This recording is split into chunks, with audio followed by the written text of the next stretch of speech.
Friends, आज हम इस वीडियो में अलंकार पढ़ेंगे। पिछली वीडियो में मैंने आपको अलंकार का अर्थ बताते हुए इसके दो भेद बताए थे। एक होता है शब्दालंकार, एक होता है अर्थालंकार।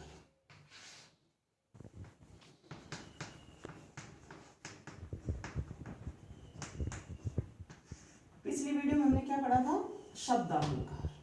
अलंकार की डेफिनेशन सभी को पता चल गया। उसके बाद इसके दो भेद होते हैं, शब्दालंकार और अर्थालंकार।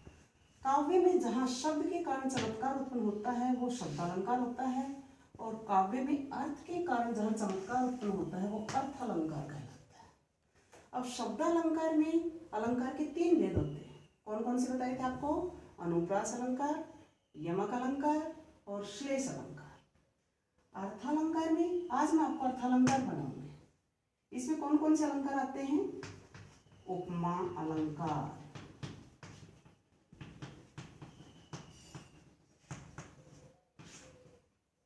रूपक अलंकार,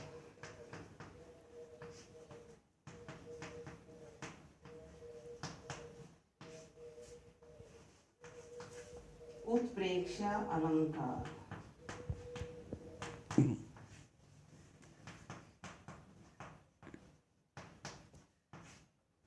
अतिशयोक्ति अलंकार,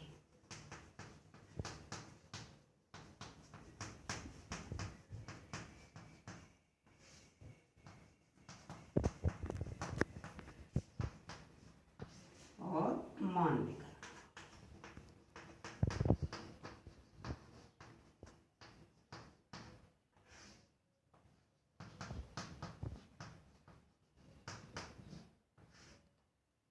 ठीक है, ये सभी अर्थालंकार के भेद माने गए हैं। कौन कौन से? उपमा अलंकार, रूपक अलंकार, उत्प्रेक्षा अलंकार, अतिशयोक्ति अलंकार और मानवीकरण अलंकार। तो आज हम इनके बारे में जानेंगे। सबसे पहले मैं आपको उपमा अलंकार के बारे में बताना चाहती हूँ। उपमा अलंकार क्या होता है? उपमा अलंकार में जब दो वस्तुओं में गुण, धर्म के कारण उनमें जो तुलना की जाती है, समानता दर्शाई जाती है, वहां पर उपमा अलंकार होता है। ठीक है, अब उपमा अलंकार है, इसके दो भेद माने गए हैं। एक होता है पूर्णोपमा, एक होता है लुप्तोपमा। पूर्ण प्लस उपमा, ए और ओ मिलकर ओ बन गया। संधि कौन सी होती है इसमें? गुण संधि। दूसरा होता है लुप्तोपमा। अब जो मैंने बताया पूर्ण उपमा, लुप्तोपमा, लुप्त का मतलब गायब हो जाना, दिखाई नहीं देना। पूर्ण, अब इसके चार अंग होते हैं, चार तत्व होते हैं उपमा अलंकार के। यदि वो चारों हैं तब तो होता है पूर्ण उपमा। और वो चारों तत्व कौन कौन से होते हैं? उपमेय, उपमान, साधारण धर्म, समान धर्म बोलते हैं जिसको, और वाचक शब्द।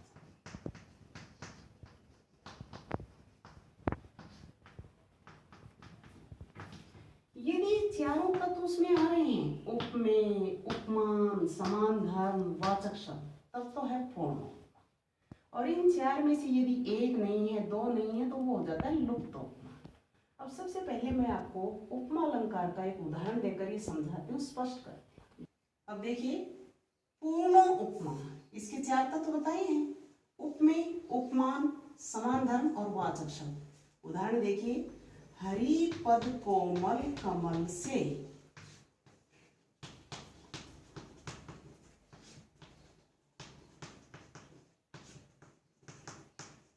उपमेय क्या होता है? जिस वस्तु की तुलना की जाए। अब यहां पर तुलना किसकी की गई है? हरि पद कोमल कमल से। तो किसकी तुलना की गई? हरि पद, पद का मतलब चरण, पैर। हरि के जो पद हैं, पैर हैं, वो क्या है? उपमेय। उपमान क्या होता है? जिस वस्तु की तुलना जिससे की जाए। अब हरि पद की तुलना किससे की? कमल कि हरि के जो चरण हैं वो कैसे हैं? कमल। कमल से तुलना की गई है, ये हो जाएगा उपमान। कोमल कैसे है? वो कोमल है, मुलायम है, ये हो जाएगा समान धर्म।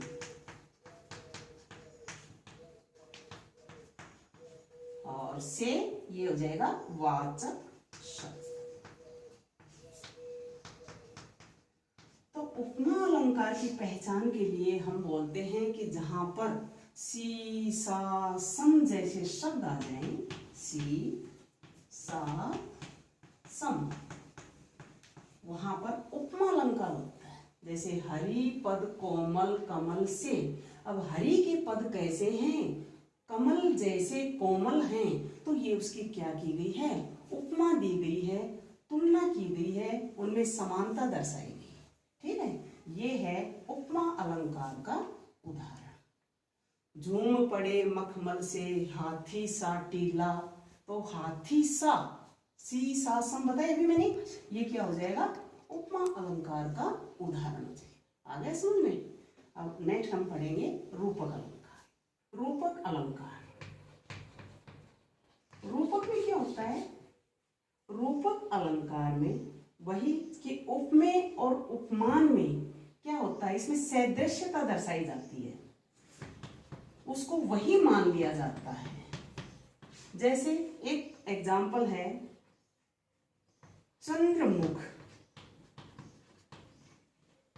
अब मुख, मुख को क्या मान लिया जाता है?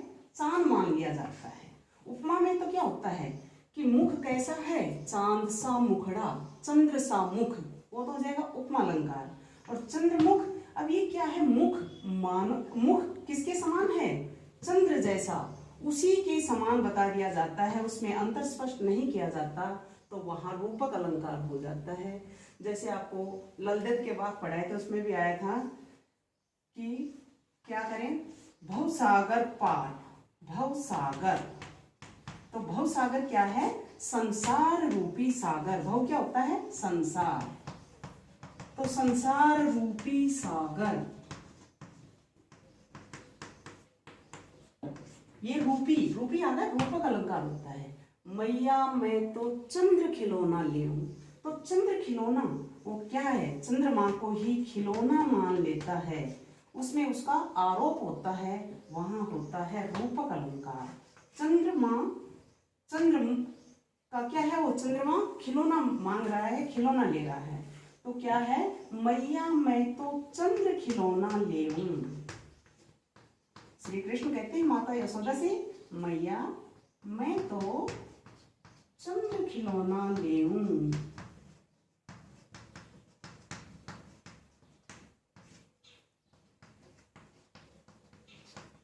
तो क्या है? खिलौना किसको मान रहा है? चंद्रमा को ही खिलौना मान लेता है, तो यहाँ पर ये क्या है? रूपक अलंकार है। जैसे हम बोलते हैं वचनामृत, अमृत रूपी वचन, चरण कमल, कमल रूपी चरण, तो ये सब क्या है? रूपक। उत्प्रेक्षा अलंकार, उत्प्रेक्षा, इसमें क्या होता है? उपमेय में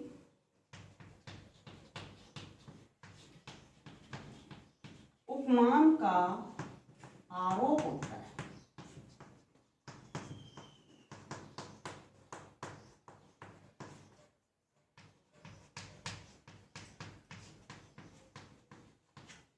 उत्प्रेक्षा अलंकार में क्या होता है? जहां पर उपमेय में उपमान का आरोप हो जाता है, वहां पर उत्प्रेक्षा अलंकार होता है।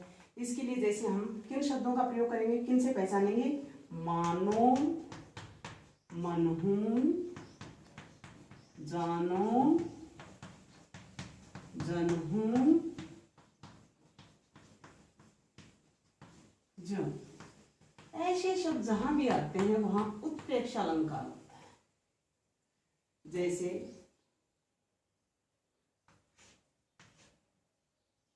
उस काल मारे क्रोध के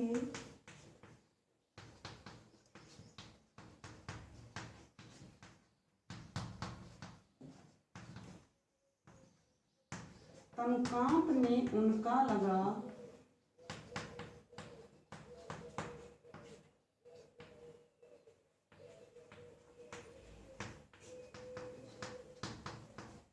मानो हवा के वेग से सोता हुआ सागर जगा।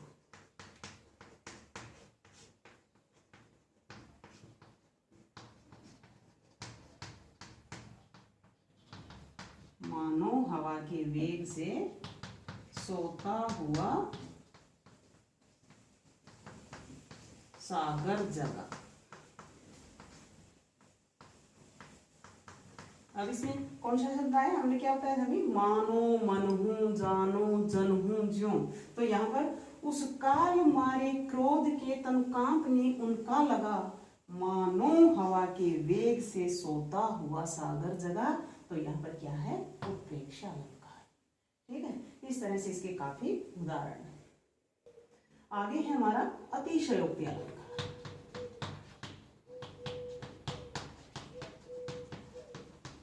अतिशयोक्ति, इसमें शय आप पूरा करेंगे, कुछ बुक में क्या होता है आधा शय भी दिया रहता है, ये है अतिशयोक्ति अलंकार।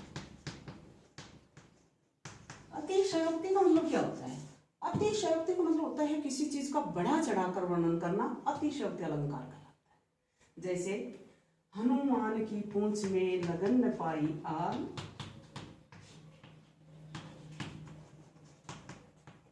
हनुमान की पूंछ में लगन न पाई आग,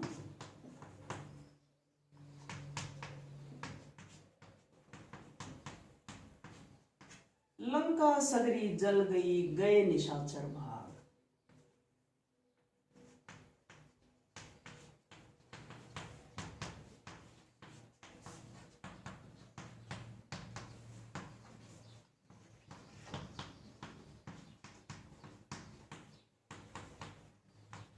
गए निशाचर भाग।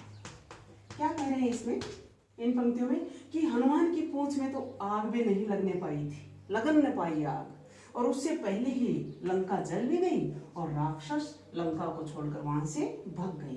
तो ये किसी चीज का बढ़ा चढ़ाकर वर्णन किया गया है, यहाँ पर ये अतिशयोक्ति अलंकार है। इसका एक दूसरा उदाहरण और है कि आगे नदियां पड़ी अपार, घोड़ा कैसे उतरे पार, और राणा ने सोचा इस बार, तब तक चेतक था उस पार। कि आगे नदियां पड़ी हैं, पानी पानी है, और राणा प्रताप इधर खड़े खड़े सोच रहे हैं, तब तक उनका घोड़ा जो चेतक है वो उस नदी को पार करके आगे भी निकल जाता है। तो इस तरह से ये है अतिशयोक्ति अलंकार। नेक्स्ट है हमारा मानवीकरण अलंकार। नेक्स्ट है हमारा ये मानवीकरण अलंकार। मानवीकरण अलंकार में क्या होता है, मानवी जो एक तरफ होता है जड़ वस्तु है, जड़ और चेतन। तो जड़ का क्या होता है, जो प्राकृतिक जो वस्तुएं हैं उनका मनुष्य के साथ जो आरोप लगाया जाता है, प्रकृति का चेतन के साथ जो मनुष्य के साथ जो वर्णन किया जाता है, वहां पर वो होता है मानवीकरण अलंकार। जैसे अब हम अपनी पाठ्य पुस्तक में भी पढ़ेंगे कि मेघ आए बड़े बंठन के संवर के, मेघ आए बड़े बंठन के संवर के।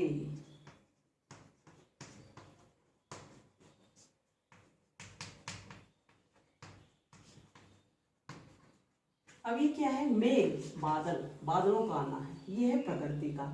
और मनुष्य का क्या है कि दामाद जो सज संवरकर शहरी लड़का है, वो बड़ा ही सज धज कर और गांव में आता है, अपने ससुराल जाता है, तो लोग उसको किस तरह से देखते हैं, तो मेघ आए बड़े बंठन के संवर के, इसमें क्या है, मानवीकरण अलंकार है।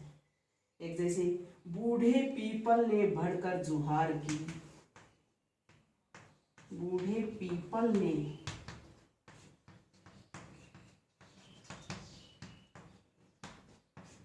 जुहार की, जुहार का मतलब स्वागत करना। अब बूढ़ा पीपल, पीपल का पेड़ है, प्रकृति का है यहाँ पर, और घर का बड़ा बुजुर्ग जो बड़ा सदस्य होता है, घर में मेहमान के आने पर जो आगे बढ़कर उसके स्वागत के लिए आगे बढ़ता है, वो होता है बड़ा बुजुर्ग। तो यहाँ पर प्रकृति का मनुष्य के साथ जो वर्णन किया गया है ये है मानवीकरण अलंकार। तो आप इस वीडियो के माध्यम से ये सभी अर्थालंकार के भेद, इनके उदाहरण याद करेंगे। धन्यवाद।